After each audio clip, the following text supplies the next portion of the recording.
봄비가 내리고 해가 길어진 3월의 중순, 사랑하는 남부 가족 여러분 어떻게 지내고 계십니까? 한국계 미국인 감독 아이색 초안 감독이 만든 영화 미나리가 아카데미상 최고 영화상을 비롯한 여러 부문에 후보로 올라 있다고 합니다. 저는 아직 미나리를 못 봤습니다. 고향을 떠나온 이민자로 낯선 땅에 뿌리를 내리며 새로운 터전을 만들어 가려는 한 가족, 생명력이 강해 어디서나 무성하게 자라는 미나리 같은 가족의 이야기라 들었습니다. 우리 이민자들이 공감할 수 있는 이야기 같습니다. 또 크리스찬인 정 감독의 인터뷰를 보면서 본향을 떠나 척박한 세상 속에서 이민자로 살아가는 그리스도인의 삶의 여정도 생각해 보게 하는 이야기 같아 기대가 됩니다. 그래서 오늘 본문을 가지고 고향을 사모하며 살아가는 외국인의 이야기, 우리의 이야기를 나눠볼까 합니다. 오늘 말씀은 구약의 믿음의 영웅들을 쭉 열거해 놓은 믿음장 중에 나옵니다. 이름만 들어도 대단한 믿음의 용장들과 우리가 공유하는 한 가지가 있습니다. 우리 살아생전에 주님이 다시 오시지 않으시면 우리도 다 믿음을 따라 죽을 것이고 우리의 눈물을 닦아주시고 우리의 억울함을 풀어주시고 우리의 그리움을 달래주시마 하신 약속을 다 받지 못한 채 이 땅을 떠날 것입니다. 여전히 외국인으로 나그네로 살다가 인생의 못다 이룬 꿈을 가지고 가슴에 풀리지 않은 갈망을 지닌 채 미련이 남은 세상을 떠나 멀리서 환영하시는 주님의 품, 우리 본향에 돌아가는 것입니다. 위로가 되십니까? 그리고 위로가 되지 않으시죠? 왜 위로가 되지 않을까요? 먼저 우리에겐 이 땅에서 모든 그리움, 억울함, 갈망이 해소될 거라는, 해소되어야 한다는 잘못된 믿음이 있기 때문입니다. 15절은 그들이 나온 바 본향을 생각하였더라면 돌아갈 기회가 있었으려니와 합니다. 나온 바 본향은 이 땅입니다. 이곳으로 돌아간다는 것은 이 땅의 시민으로 돌아간다는 것입니다. 이 땅의 방식으로 이 땅의 천국을 만들며 사는 인생으로 돌아가는 것입니다. The Trip to Bountiful이라는 오래된 영화 속에 왓슨 부인은 텍사스의 작은 고향 마을 바운티풀을 그리워합니다. 바운티풀의 뜻은 풍요라는 뜻입니다. 밤잠을 자지 못하고 아들 부부와 살고 있는 휴스턴의 작은 집에서 고향을 그리워합니다. 그리고 어느 날 기회를 잡아 몰래 버스를 타고 바운티풀로 돌아갑니다. 가는 길에 갖은 어려움을 겪지만 그 어려움은 아무것도 아닙니다. 어렵게 도착한 그곳에서 기억 속의 풍요한 고향집이 아닌 이미 폐허가 된 마을을 만납니다.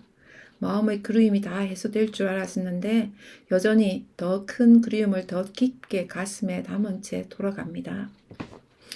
우리가 어디를 가도 무엇을 해도 이 땅에서는 우리 모든 그리움, 억울함, 갈망이 해소될 수 없습니다. 우리가 가기 원하는 진짜 우리 집은 이 땅에서 찾아갈 수 있는 곳이 아니라고 본문이 말씀합니다. 그들이 이제는 더 나은 본향을 사모하니 곧 하늘에 있는 것이라 라고 말입니다. 그 본향은 기차를 타고 비행기를 타고 돌아갈 수도 없고 우리의 희생과 노력으로 만들어낼 수도 없습니다. 이 땅이 줄 수 없는 곳이기 때문입니다. 우리 가슴 속에 각인되어 있는 가본 적도 없는 그 본향은 엉겅퀴도 가시덤불도 가뭄도 홍수도 죽음도 이별도 없는 곳, 하나님과 막힘이 없이 동행하던 그곳 에덴 동산이기 때문입니다. 우리의 대대에 거할 조소이신 하나님을 우리가 버렸고 우리 스스로 돌아갈 수 없게 되었습니다. 이제 성경 속에 고스란히 담겨있는 동산 밖의 인생을 들여다봅시다. 우리의 일상과 같습니다. 땅을 일구어도 곡식이 자라지 않고 곡식으로 창고가 가득 차 있어도 마음엔 공허함이 가득합니다. 건강이 최고라고 운동도 열심히 하고 좋은 것 골라서 먹으며 살았는데 병이 들고 나이가 드니 이곳저곳 아프고 몸이 말을 듣지 않습니다. 명예와 지위를 얻으면 공허함이 채워질까 하고 높은 자리 올라가려고 발부둥을 치는데 높은 자리에 이미 앉은 사람들은 그것으로는 모자란지 성추행을 하고 자살을 하는 일이 뉴스에 끊이지 않습니다. 자녀의 앞날과 더 나은 미래를 위해 미국으로 이민을 온 우리 소시민들에게 청천벽력 같은 일들이 벌어집니다. 자녀들이 행복하지 않답니다. 우울증에 시달린답니다. 자살 충동을 느낀답니다. 에덴 동산 밖의 인생이 그렇습니다.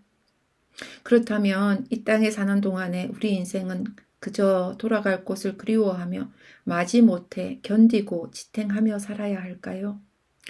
우리 앞에 살았던 신앙의 선조들을 다시 한번 곰곰이 생각해 봅시다. 아닙니다. 에덴 동산 밖의 척박한 외지에서 살았지만 철저히 외국인이요 나그네임을 알았지만 저들을 부르신 여호와 저들의 하나님이 대대에 거할 처소 되심을 날마다 삶에서 적용하며 살았습니다.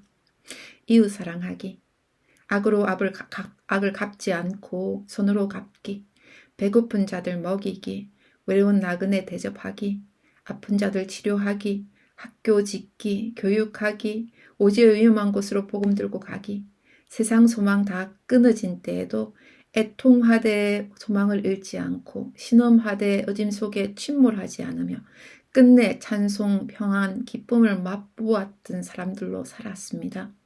그 동력은 돌아갈 본향이 머릿속에 희미하게 그려보는 추상화가 아니라 손에 잡고 눈으로 보고 귀로 듣고 품에 안고 살아갈 만큼 구체적인 실체였기 때문입니다.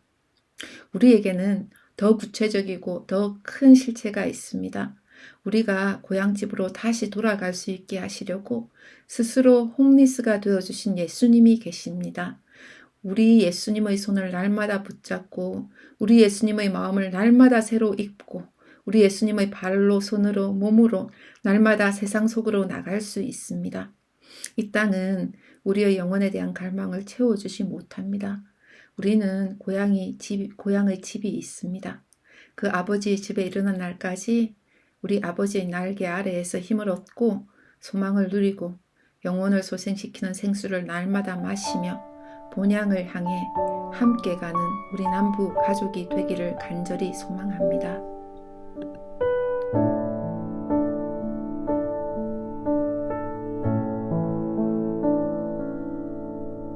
나 지금은 비록 땅을 벗하며 살지라도 내 영혼 저 하늘을 디디며 사네.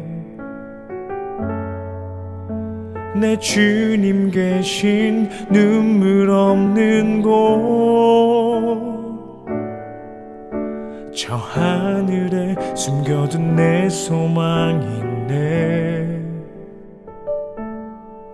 보고픈 얼굴들 그리운 이름들 나만이 생각나. 때론 가슴 터지도록 기다려지는 곳 내 아버지 너른 품 날 맞으시는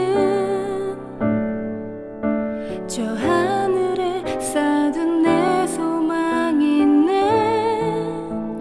주님 그 나라에 이를 때까지 순례의 걸음 멈추지 않으며 어떤 시련이 와도 나 두렵지 않네. 주와 함께